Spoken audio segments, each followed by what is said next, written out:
Good morning, Facebook. My goodness. It has been an absolute busy day already. Okay, let's see. Just going to do a little bit of setup here.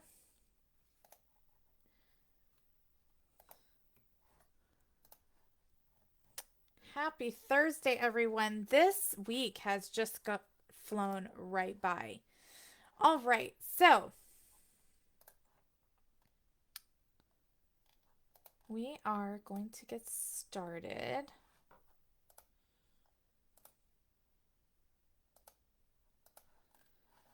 Okay.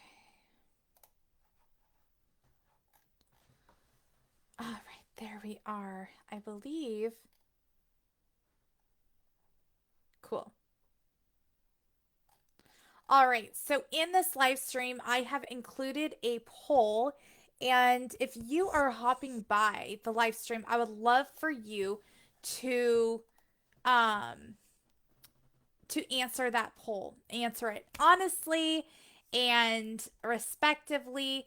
And I am just so excited to see what all of you have to contribute to the conversation today.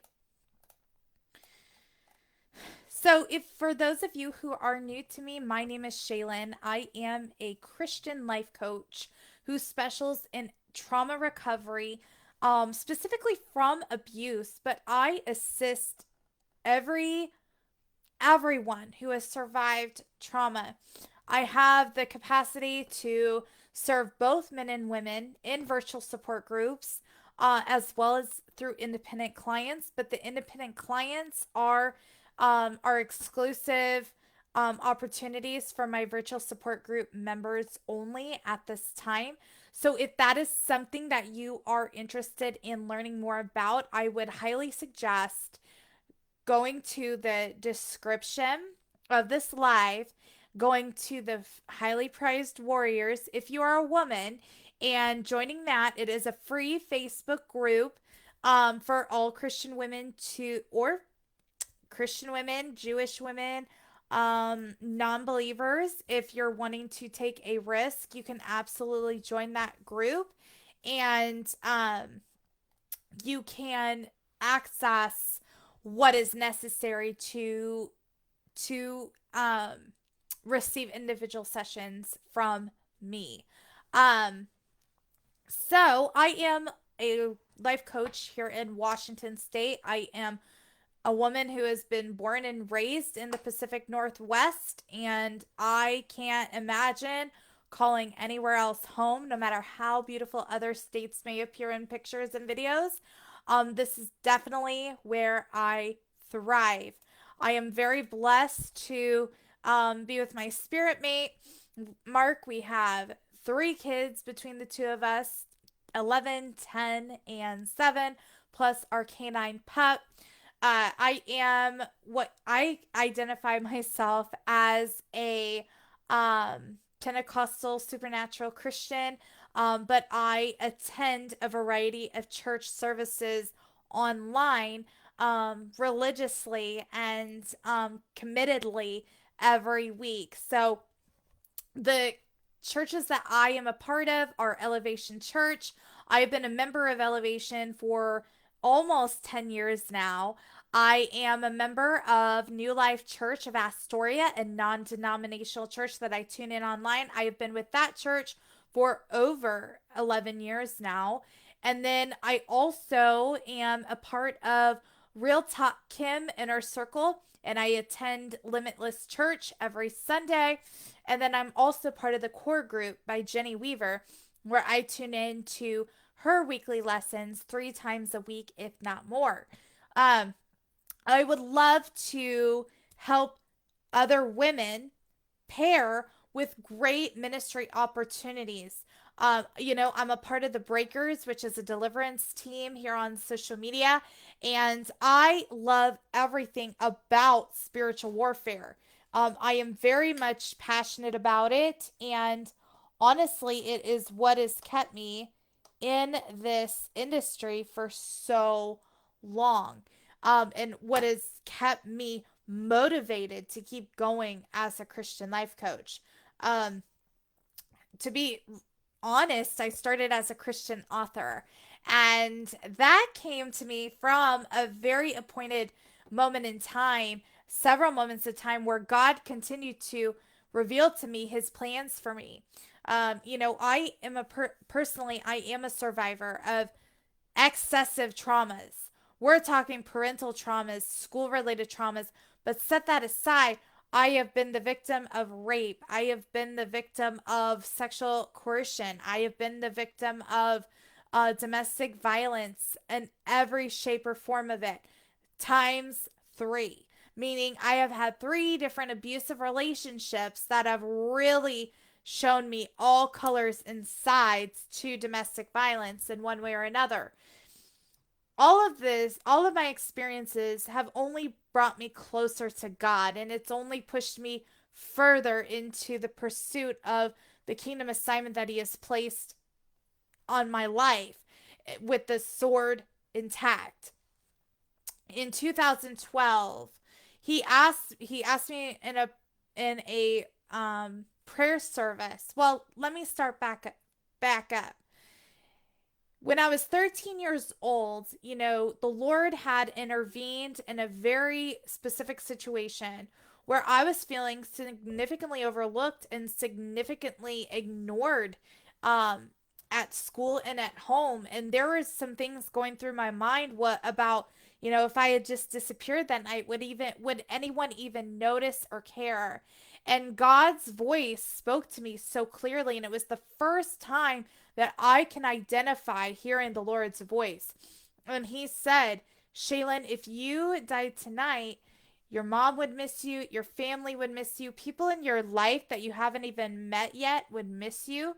And for you have significant purpose for your future.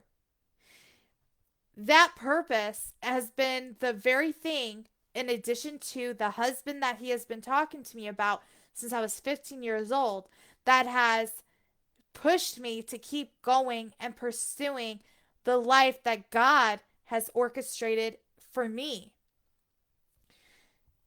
In high school, I was going through such a hard time with being on the other side of the rapes and the sexual coercion and the sexual self-harm that I was facing at that time as a victim. The pure abuse that I was experiencing at school. And I was also struggling with just being a teenager. And all of it created a lot of open doors and legal rights to strongholds. And there's many that I still struggle with today because of that time period. Now, I 100% would question, what am I doing? Why am I living? And all I would hear is trust. Trust in me. Keep going. And so I would also always follow that trust. Then in 2008, I had received the anointing of and the informal invitation to being a soldier for God's kingdom, to be a vessel for his kingdom. And I said yes before I even knew what was going on. And it was a very beautiful way that he presented his angel of the Lord to me and invited me in the way that she did. That was in 2008. And I have been pursuing his instructions to bring that assignment together on this side of heaven ever since. I went through turbulence, through abusive relationships one by one. We are talking sexually abusive, financially abusive, physically abusive, emotionally, psychologically. There were spiritual abuse dynamics in it, occult lifestyles that were involved in one of them. There was, like I said, it hasn't been one avenue of abuse that I have not had exposure to in my own life through my own testimony and through my own resume of situationships and past connections with men. Now, in 2011, things got really hairy, and that was the moment that God interceded and and met my heart. Jesus entered into my spirit in an authentic way to where I wanted to now live my life for Christ.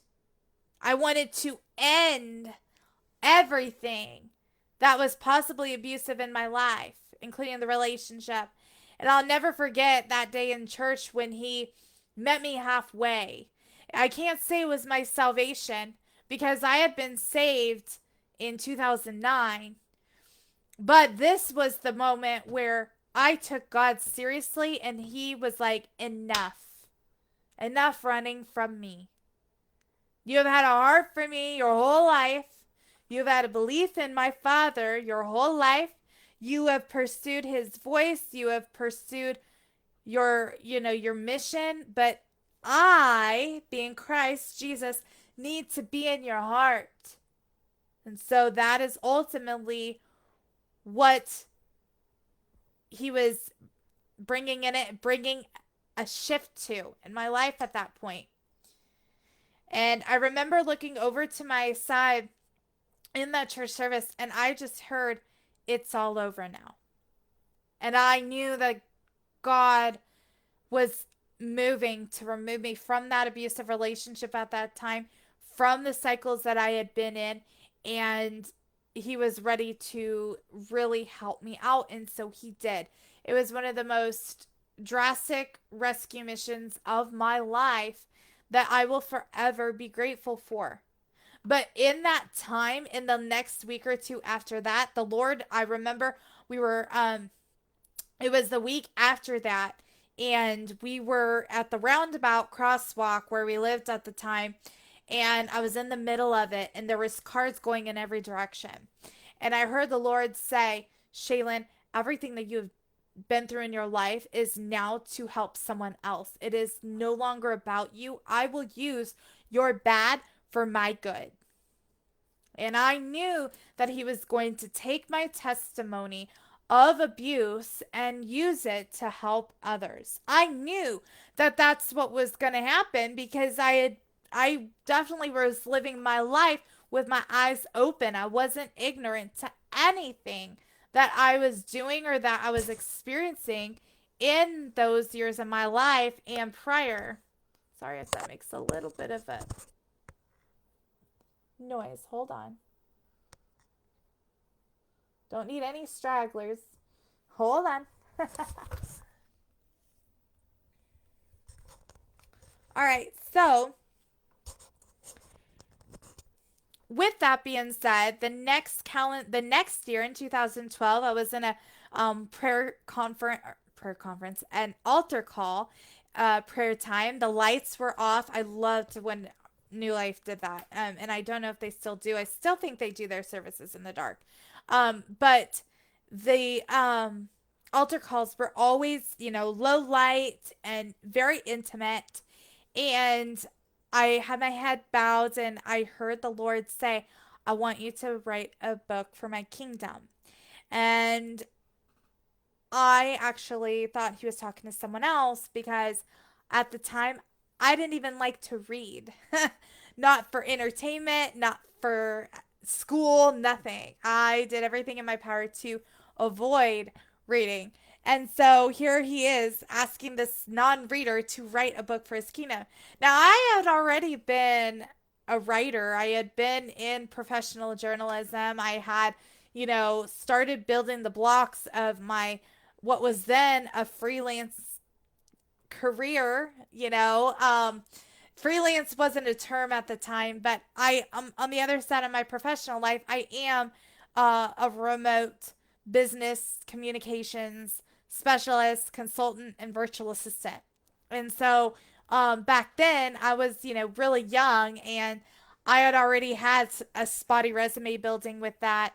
So because I grew up believing and knowing that I wanted to be in broadcasting. It was what I had gone all my life dreaming of doing. And I took all the steps necessary as a teenager in school, in college to pursue. And so writing was not a shock to me, that that was part of what God had been, had created me to do. And so I took that mental note, and I just started writing blogs about my life and all my feelings. I remember my pastor at the time said, "I didn't know you wrote. Why aren't you writing more? Like, keep writing." And so it was obvious to me that that was something that God had given me for his purposes. And so I started shifting to where if I'm going to write, then I'm going to write for him. And so I just shifted to writing encouraging blog posts, Christian content. I was featured in several magazines, and websites, Christian blogs. I was everywhere in those years. And I just kept going.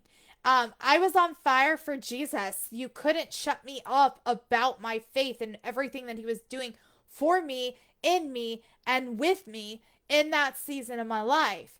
I was freshly, resurrected by his grace.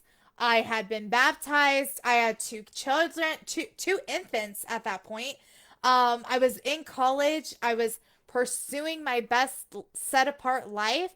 I was doing ministry on college campus, meaning I was always talking about what God was doing in my life, what church was happening, to even the non believers. I was in the philosophy classes talking about God. I was helping in the speech communications classes as an instructional assistant. And when I would do my speeches, guess what it was always about? Church, Jesus, what God was doing. Like, I always found a way to bring it back to him. And so I even went down this doorway of wanting to teach religion at a college level so that I could have an excuse to talk about God in my 9 to 5.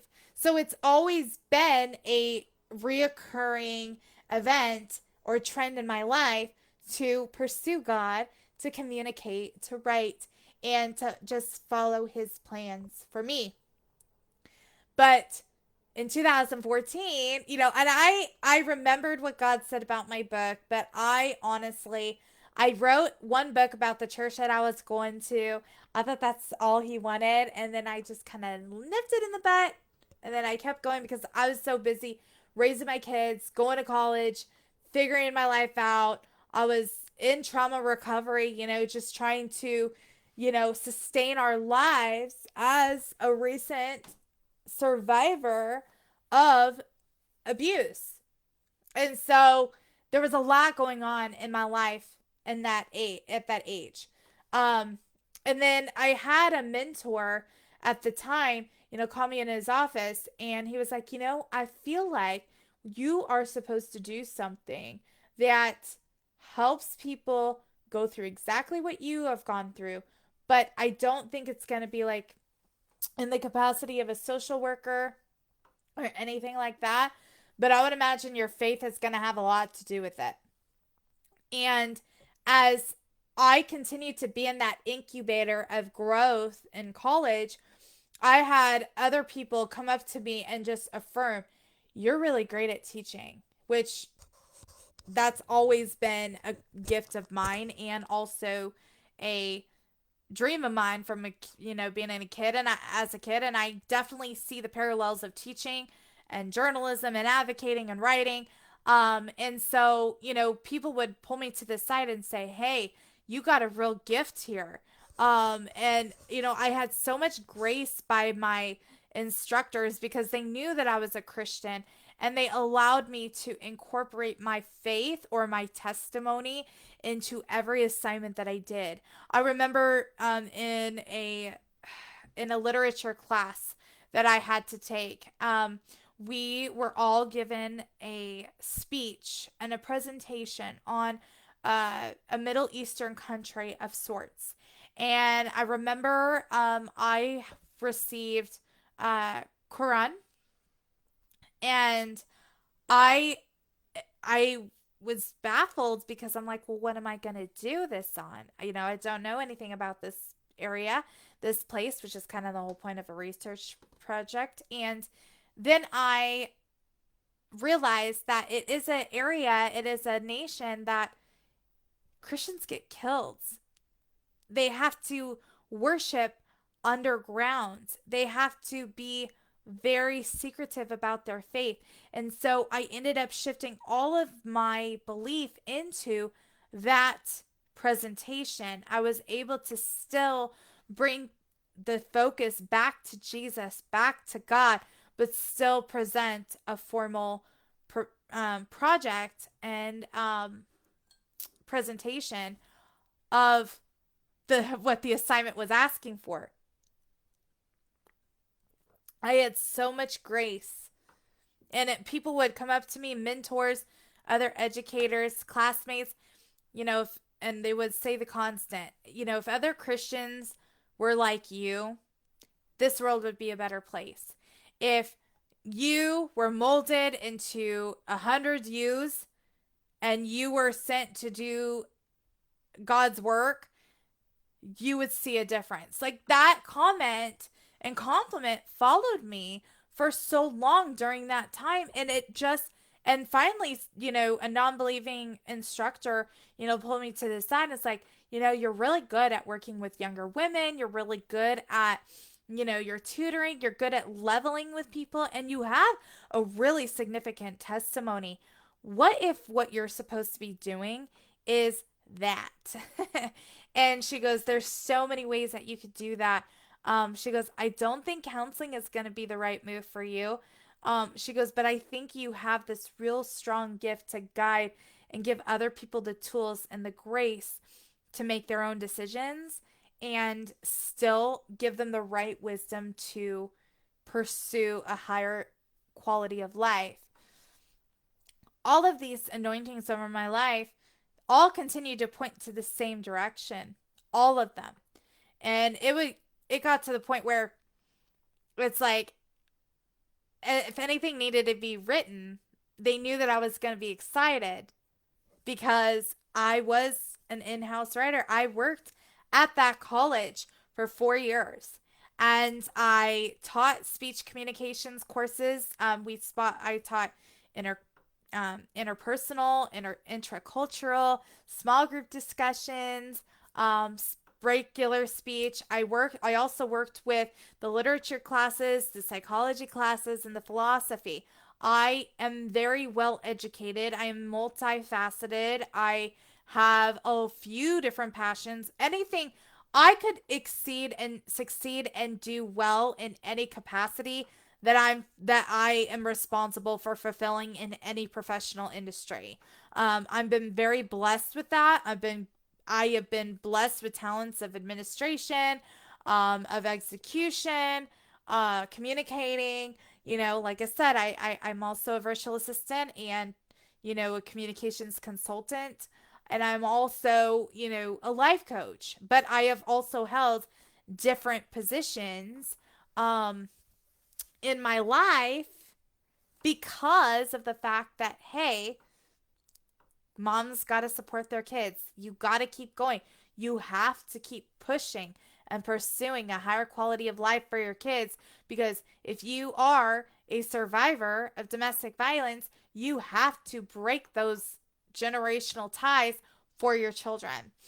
Now, it didn't stop me from trying to find love in that time. I didn't date anyone for 3 years, and the first relationship I gave a shot at, I ended up marrying, and I shouldn't have. And long story short with that is, he got so comfortable in his narcissistic abuse that had I given him enough time, he probably would have escalated to physical means of domestic violence. It was just the writings on the wall.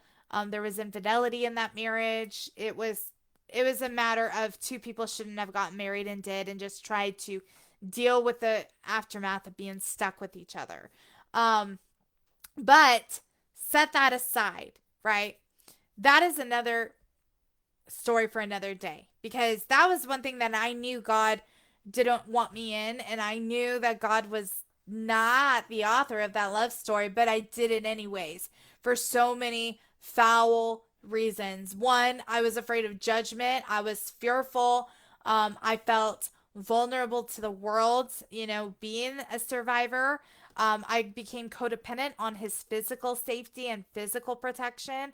And honestly, like I hadn't really had positive attention from a man who seemed all right like I had with him. So it was really easy to get caught in the enticing the trance of it. Anyways, whatever word I'm trying to say.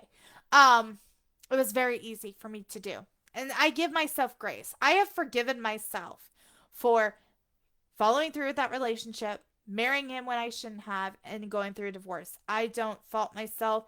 I don't fault him. I have forgiven him. I've forgiven myself. All of that is now water under the bridge. But God did something amazing in my life through that time. He continued to iron me out to where I was waking up at starting to wake up at 3 o'clock every morning, just to spend time with him, to pray, to journal, to worship every morning. He was continuing to talk to me. He was continuing to show me that I did have this little bitty fire to help other women who have gone through the same thing. I knew that there was going to be a way that he would intertwine abuse, survival with his calling for my life. And that was an ongoing echo in my mind and spirit. And on the other side of that divorce, I remember in 2019, one of the first things he said was, I want you to start a podcast. And I thought, a podcast? Well, I thought, well, now this makes sense because now we're intertwining writing with broadcasting, which I know that's what I've always known, that that's been a part of my calling. My name has a testimony all on its own. We'll talk about it another time. But my name actually means messenger of light. And it's not something that my mom prepared ahead of time, let me tell you. But God has put an anointing on my life to be a communicator for his kingdom long ago. And he made sure that I knew it at the age of 2. And like I said, I have been pursuing journalism, communication, writing ever since. So in 2019, this actually didn't, not make sense to me.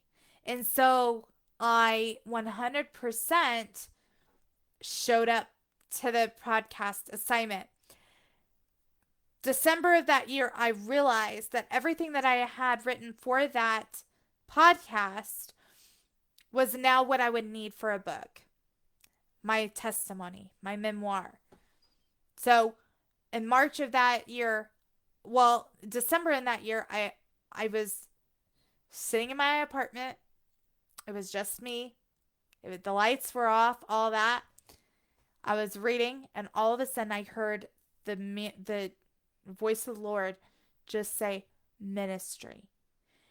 And I felt like in that second, like I just felt rain pour over me, and I knew that God had just anointed me with ministry over my life. And I knew that meant this is it. So March of that next year, even though the pandemic was going on, I published my first memoir, Traumatized to Highly Prized. The next morning, after it went into distribution, God said, now I want you to write a book on John 15. And so I did that for the next 2.5 years. During that time, I had been told that your memoir cuts off. I feel like there's another half of that story. And so I went through and I wrote the second half of my memoir.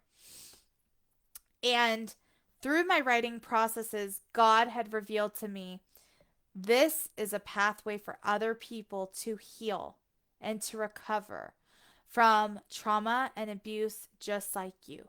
This is how you can now answer the question. When you get one of the main questions I have gotten asked all throughout my life since I left and evicted abuse from my life, how do you do it? I don't understand your strength. God gave me all of that information, all of that wisdom, put it in an amazing book titled Severed. And Severed is what graduated and became the curriculum that I use for my life coaching clients and my virtual support groups. But I didn't know that that's what it was supposed to be used for until I had it just about finished, and God was like, this is your tool to help others break free.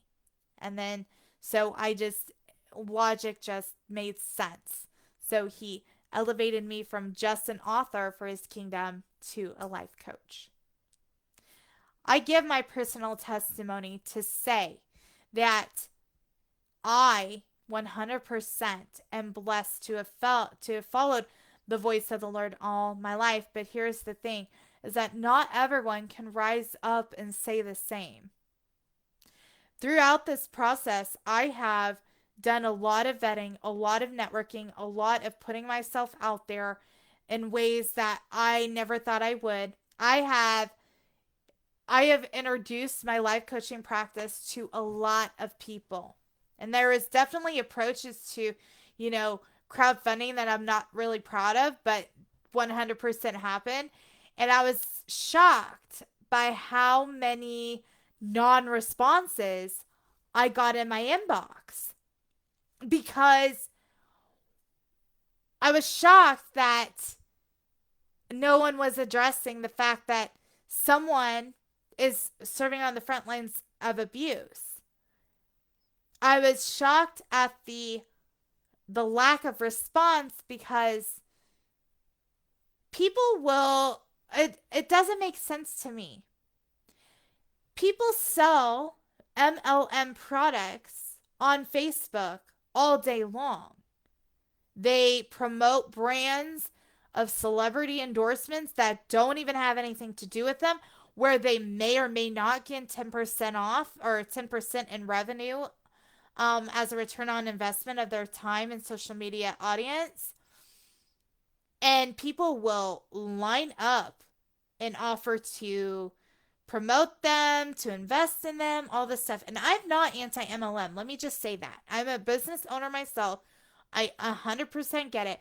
But what it alarmed to me was, we have reached this level in our culture where people are more willing to hear people out when they have something to buy or sell than they do to impact a real person's life.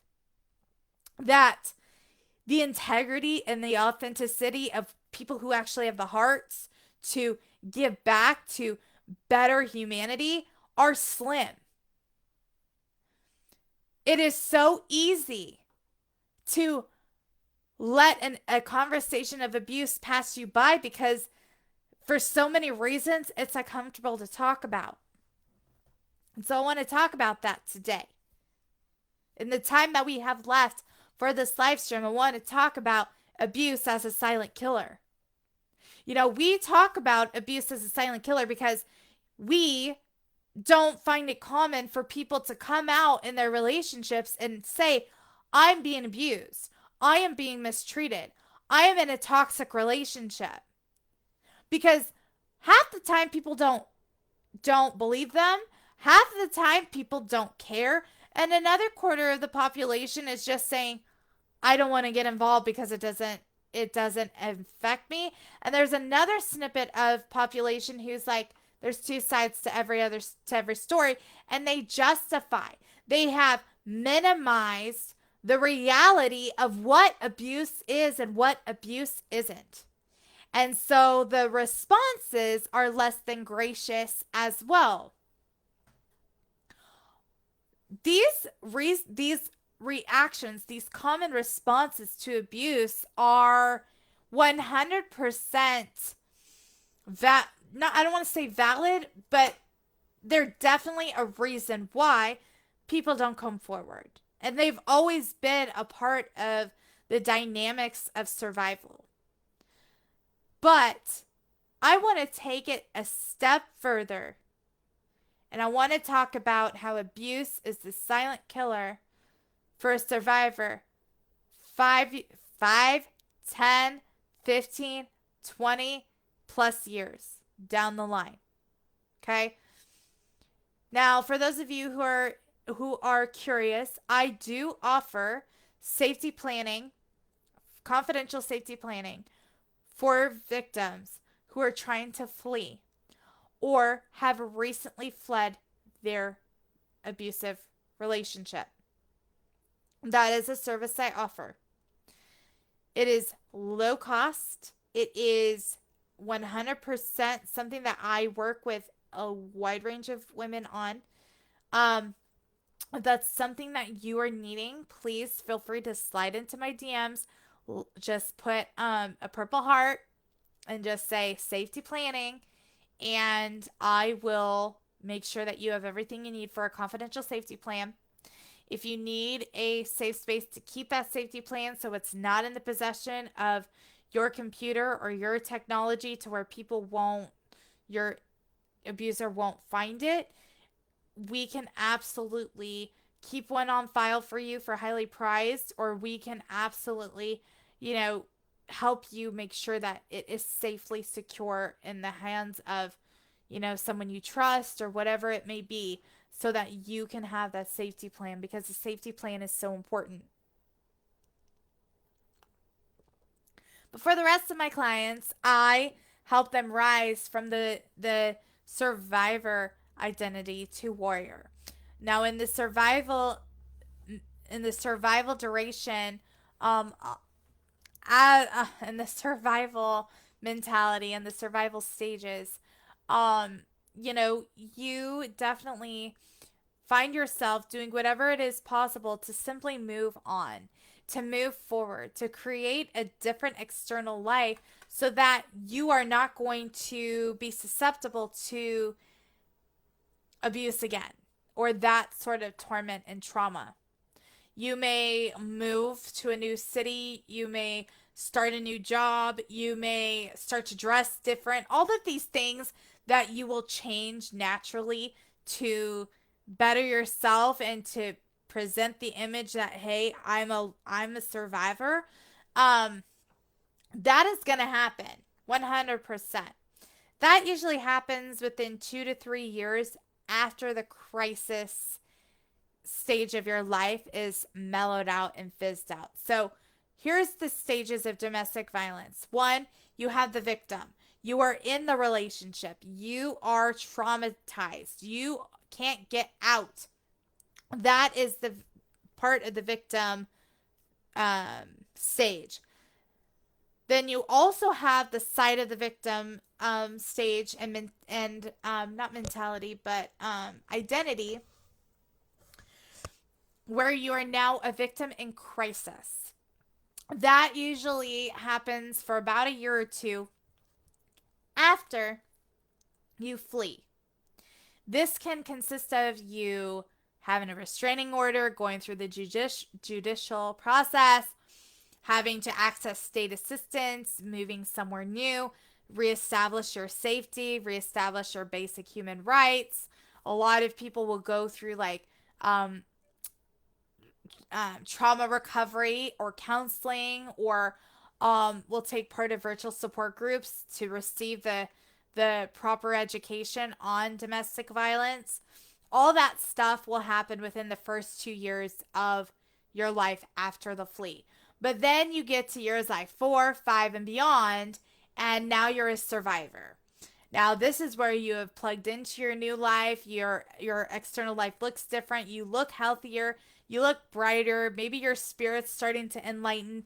Perhaps you found Jesus and you're living your life on fire for Jesus, and so nothing else matters to you. You're focusing on your children.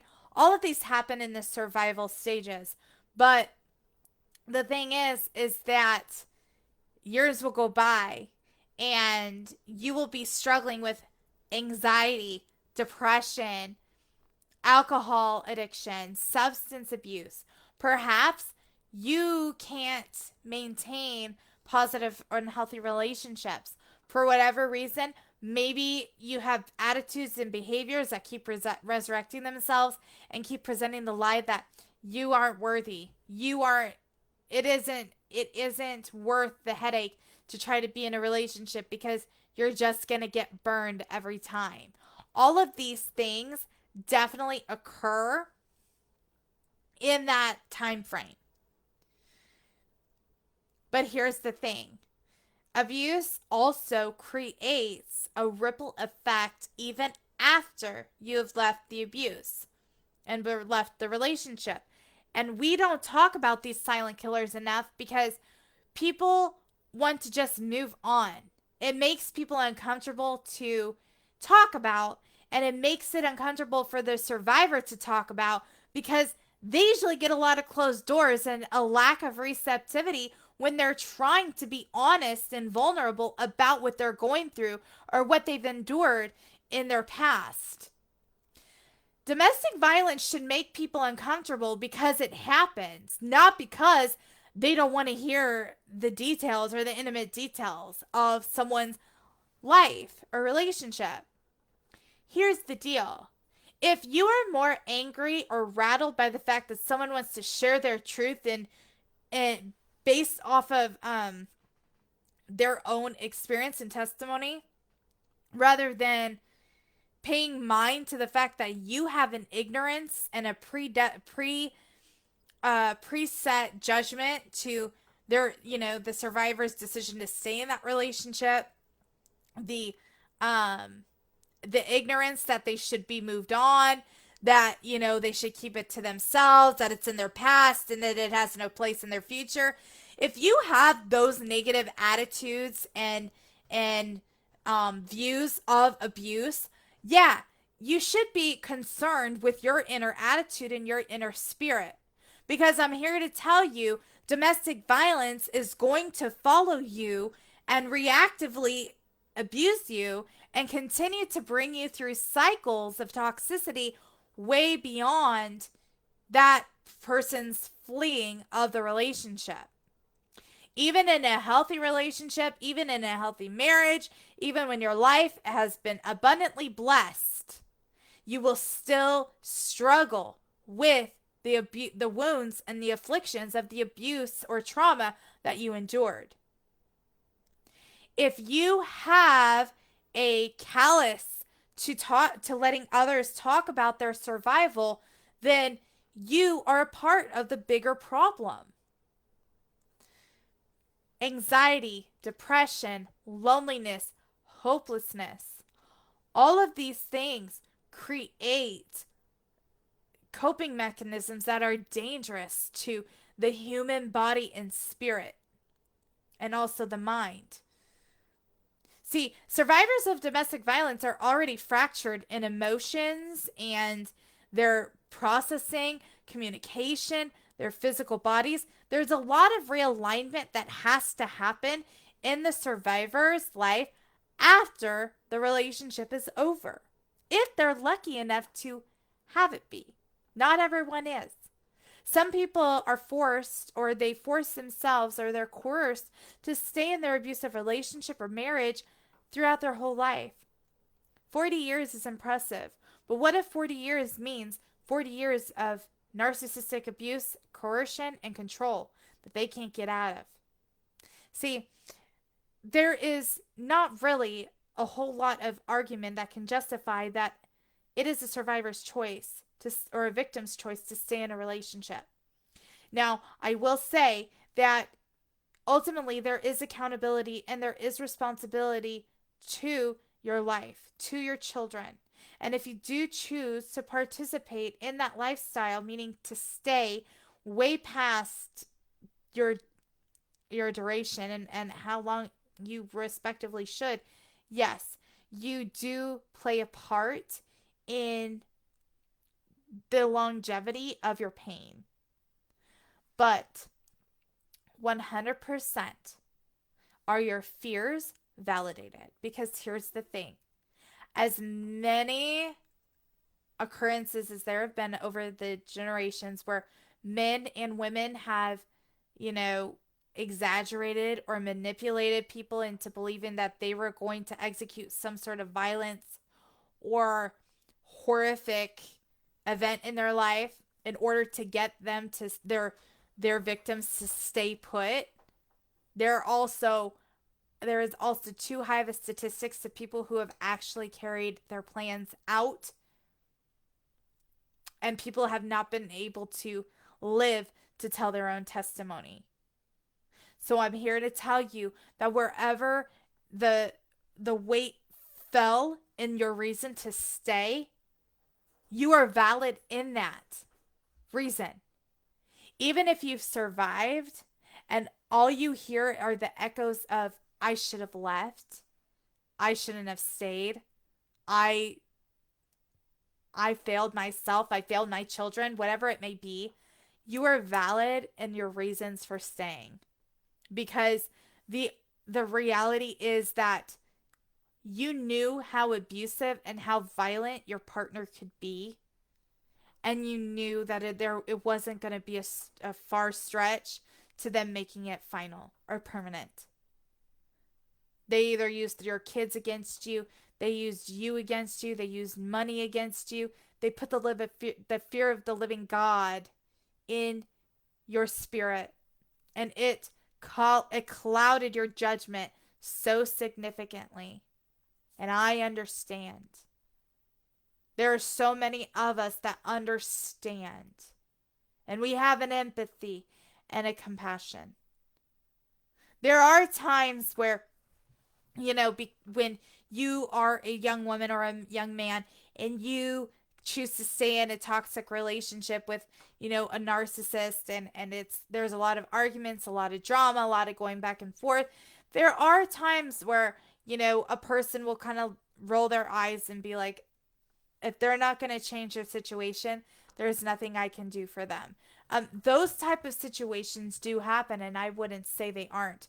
But what I am going to say is one of the many reasons why abuse is a silent killer is because there's not a lot of safe spaces to bring your venting to bring your healing to talk about, and to feel validated as a survivor. So sometimes people will go their whole lives yielding to coping mechanisms that are killing them from the inside out. Bitterness, unforgiveness,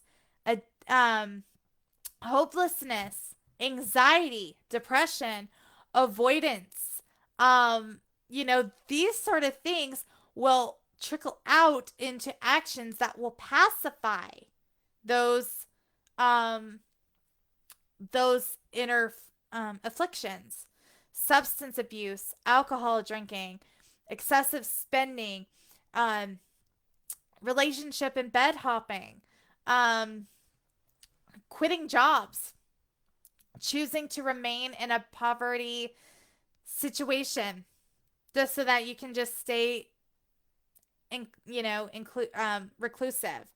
There are also people who push all of their healing or all of their hurt and their pain into work. So then now they become workaholics so that it distracts them.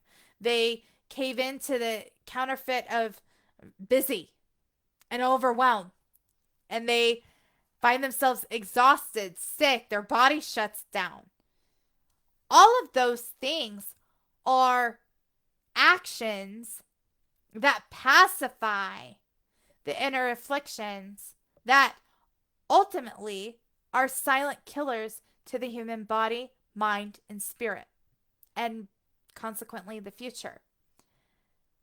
There are so many people who die every day because they've given up, because they have no hope, because they feel like no one's listening, because they feel like no one cares. Did you know that abuse is one of the leading reasons why men and women commit suicide? Because they feel like there's no other way out? Someone could take their own lives 20 years past the abuse, and all they would hear throughout that 20 years is, It's time for you to move on. But how do you know that that individual, that survivor, wasn't shot, wasn't stabbed, wasn't, brutally assaulted every day of their lives? How do you, when you hear the term abuse, that's the only surface you see. You don't typically find people interested in digging into the depths and really wanting to learn about the muck of the trauma. Nobody wants to hear specifics because it makes them uncomfortable.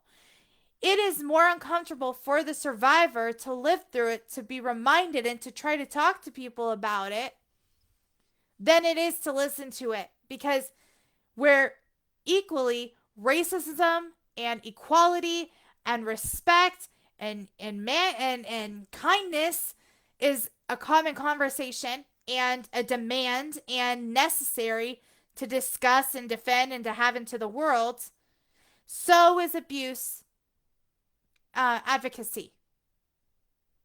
We have got to be equally passionate about ending and trimming the statistics of domestic violence, just as we are as racism, discrimination, hate, all of it. It is just as important to come after. I want purple flags starting to become a thing. I want to see more houses putting up a banner with a purple ribbon to identify that they get it, that they understand, that they are a support for those who have survived, or that they are a survivor themselves. I choose to use my testimony to work on the front lines of domestic violence prevention. But I acknowledge that the survivor's biggest battle is against all the silent killers that they go up against every day of their life as a survivor. And you begin to rise to warrior when you start to acknowledge these as your silent killers and start taking the steps necessary to let God heal you from them and to break free of them and to communicate. That is why I have the hindsight group, the highly prized warriors. That's why I'm a life coach. It's not for my sake, it's for your sake. It's for other men and women who have survived domestic violence abuse or narcissistic relationships or trauma to come in and talk about what is still bothering them, what has ventured through their lives right along with them. What are they still carrying? What are they still feeding into the excuse that I'm just human? This is how it's always going to be. I'm always going to attract failure. I'm always going to attract the worst case scenario. All of these things are broken mindsets and they're broken thoughts and they're hindering thought processes. When you put all of them together, what do you come out with? You come out with a hindered body, a mind, body, and spirit. When your spiritual and mental health is kaput, your physical body is going to also suffer. You are going to eat wrong. You aren't going to exercise. You aren't going to sleep right. You aren't going to process right. You are going to go on a backward slide to an unhealthy state of life. All of these things contribute to disease, to illness, to loss of life, whether it's by choice or natural causes.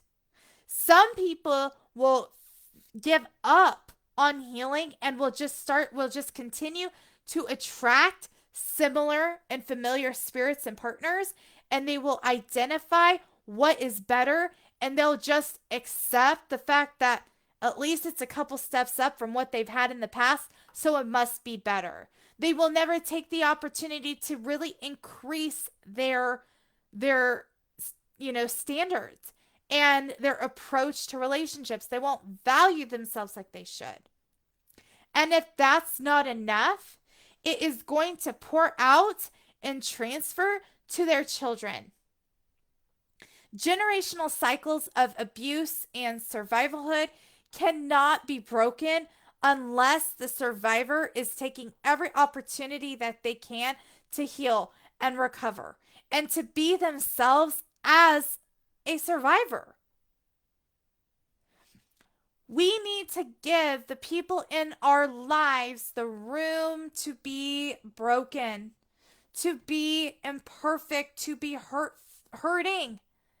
We need to see bad attitudes and poor choices and poor behaviors as an indicator that there is something on the inside that is afflicted and needs attention or needs compassion. We need to start seeing the importance of communicating about our traumas. We do not have to create this normalcy of going into details. I go into details in my memoir about some of the abusive occurrences that I've experienced. But for the sake of respecting everybody else's time and triggers, I try to keep what I say explicitly to a minimum in my platforms. But in a live coaching and a virtual support group, all that is on the table. Because other women need to understand, and men too, that they are not alone. And that they're not unique or different or less than just because they still struggle 15 years later. There are only so many ways that you can heal as an individual, as a survivor. And there are going to be things about your past that can only be healed through the relationship that God has for you. And to take a step further, there are only going to be things about your abusive past that God can only heal through your family dynamic. When you get all of these things squared away, you will start to see how God blesses you, how He communicates what your kingdom assignment is, how you grow to appreciate what God does for you in order to provide. All of these things go hand in hand. They're a ripple effect for each other. And a lot of times, survivors give in to the silent killer of abuse through putting a limit or a cap on their external lives, on their careers, or their quality of life, or their relationships, because they don't think that they deserve to seek higher. They give in to very toxic mindsets and beliefs that hold them back from so much goodness. So that's why I'm here. I am here in the capacity that I am because I have been blessed to have the proper tools and resources necessary and the proper support system to move forward. God walked me through every stage of abuse, every stage of it, as a victim, in the midst, as a victim who fled, as a repeat victim who fled, as a survivor who backslid, as a survivor who backslid, became another victim, and had to go through another fleeing situation. God, I'm here to tell you, the reason why I continue to go back through doors that ultimately led to more abusive relationships is because I wasn't healed. It's because I wasn't talking about it in the way that I should. My support system is still upset at me that I never came forward and said, I struggle with my reflection. I get dressed in the dark because I can't look at myself in the mirror. I struggle when I hear thunderstorms. I am struggling in this part of my confidence. This is bothering me today. You know how many of my support systems why didn't you tell me? Why didn't you tell me that you were having doubts about marriage and you were worrying about if I was going to judge you? Why didn't you speak up and use your voice? It's because I didn't feel that I had the voice worthy enough to be heard. I thought because I had moved on, because my external life changed, because I had new friends and new connections and all that, that I didn't have the right, or it wasn't sound to continue to talk about it. See, this is what I'm talking about. Abuse does way more to an individual than people understand or realize.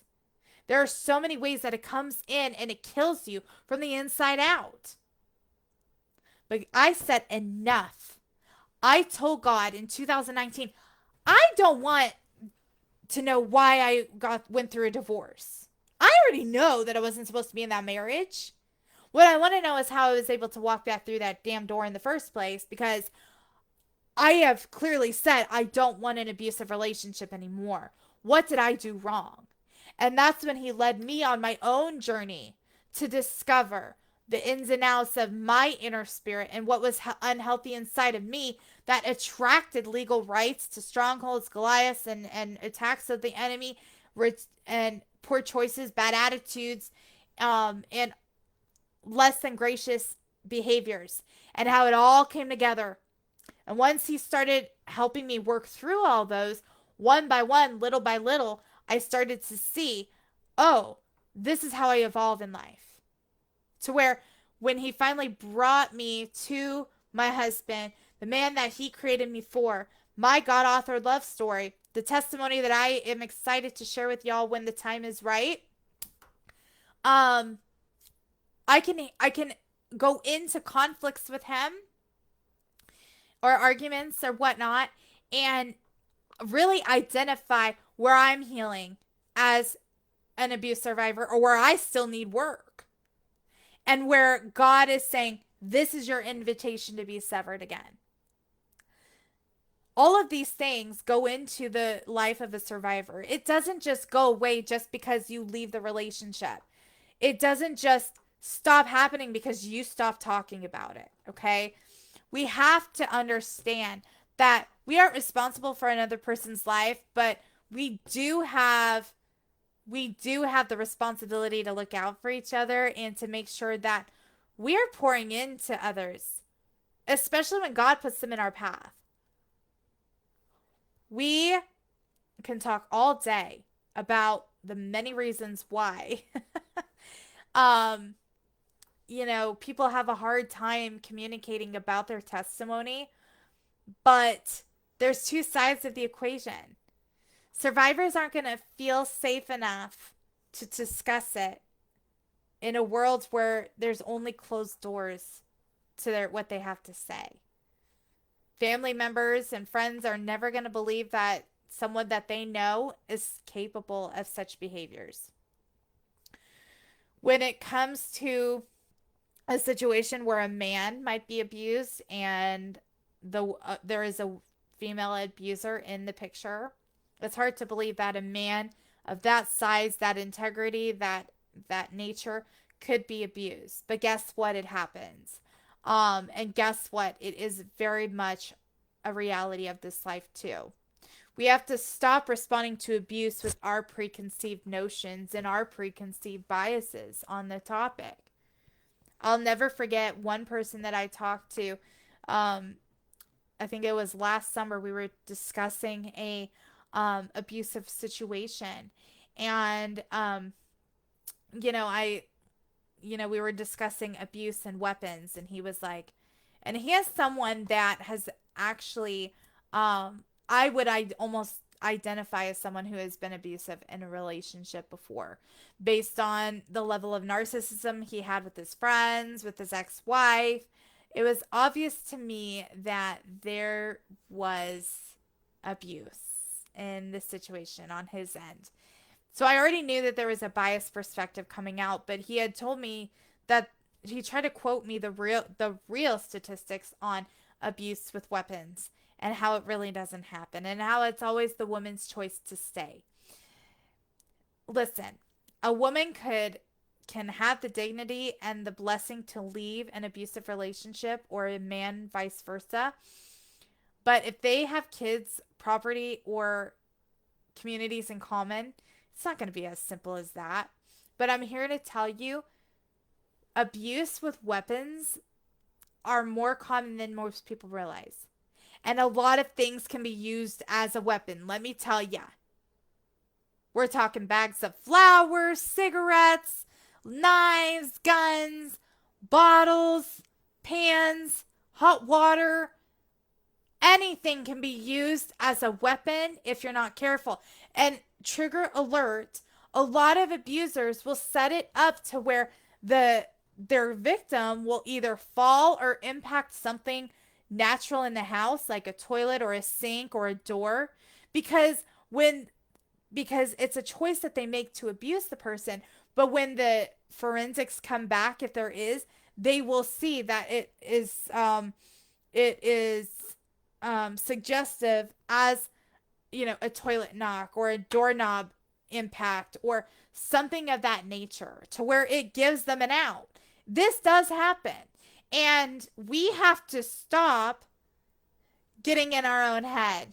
If you've been accused of being abusive in the past, or if you are someone who has contributed to a toxic relationship, you don't have a lot of ground to stand on when it comes to quoting DV statistics, right?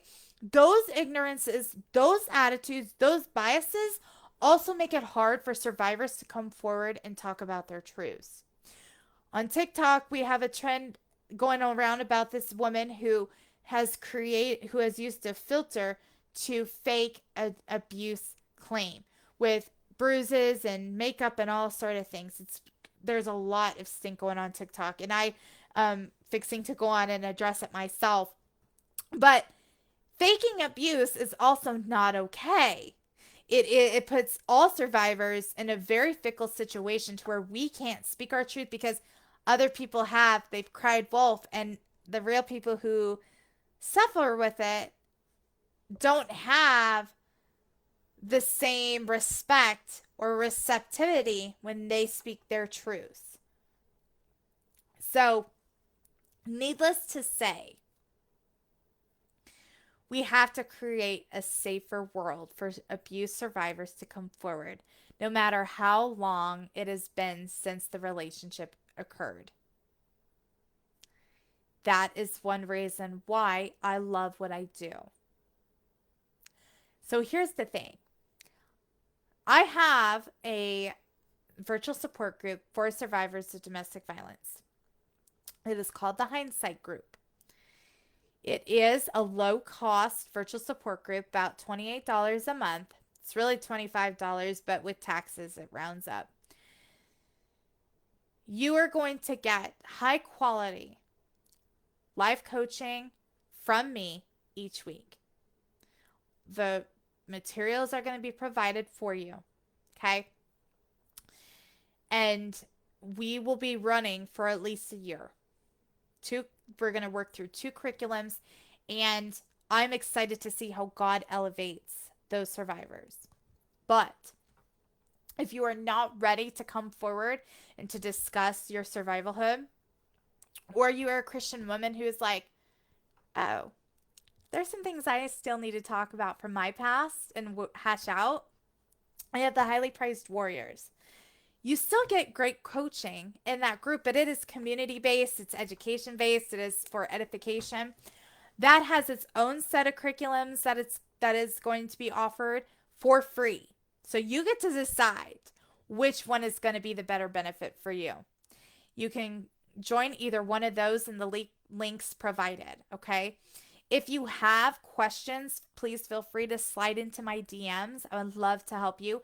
If you are a survivor, I would love for you to drop the purple heart emoji in the comments. All right? And just start to know that you have people in your corner that wants to help you and that wants to be on your side. Okay? You have a safe space in me and in my inbox to be your authentic self. Okay? It's very important.